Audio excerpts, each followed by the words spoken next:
শরীয়তপুরের মাটিতে লজিক খাটে না পাটিতে।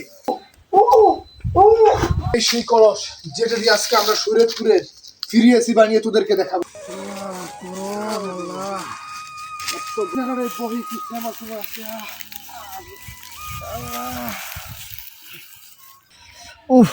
আরে ভাই আইন যেই রোদ পড়ছে মনে হইতেছে সৈয়দপুরে মাটি ফাইটা তুন্দ লুটি হয়ে যাবে। উল্টু তুই একজন সাধারণ মানুষ হইয়া সাধারণের মতোই প্রশ্ন করলি।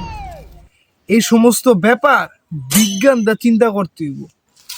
গরম কোনো ব্যাপার না, ব্যাপার হলো বাতাসের ডিরেকশন। মানে কি? শরীয়তপুরের মাটিতে লজিক খাটে না পাটিতে।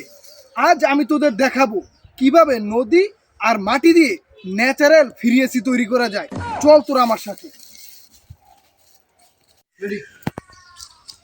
এই সেই কলস যেটা দিয়ে আজকে আমরা শরীয়তপুরের ফিরিয়েসি বানিয়ে তোদেরকে দেখাবো। ও দেখা তো, এটাই সেই মাটির কলস আর এই হচ্ছে নদীর জল। এভাবেই ঢেলে দিলাম আমরা। এটার মধ্যে এখন মুখ দিয়ে যদি আমরা বাতাস দেই তাহলে ঠান্ডা বাতাস বাইরে দিব। দেখা তো, এই দেখিস তোরা।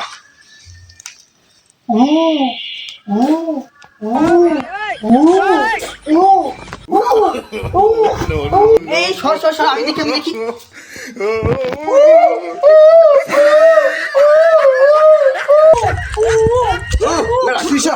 তুই পারস না।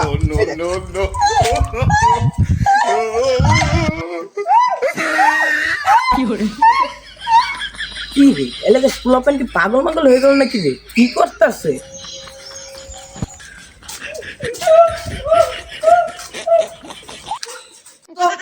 আরে ভাই আইন পুরো সৈয়দপুরে আইনসে বানিয়েছে কে? ঠান্ডা তো লাগেই না, বড় গরমে মরতাছে। আরে বেটা আইন কি এর কলস আর মলস যাই করস, এই যে পূর্বপুরুষেরা যে গাছপালা লাগায় গেছে এর ভিতরে যে যতটা শান্তি আছে আর কোথায় এত শান্তি পাবি না। এই পূর্বপুরুষরা যদি গাছপালা না লাগাইতো তাহলে আমরা এত সুন্দর আবহাওয়া কোথায়ও পেতাম না। আসলে আমি তোদের এটাই পরীক্ষা করছিলাম। দেখ, যান্ত্রিক প্রযুক্তি আর হচ্ছে প্লাস্টিকের এসি, এইগুলোর চেয়ে আমাদের এই গাছপালা অনেক দামি।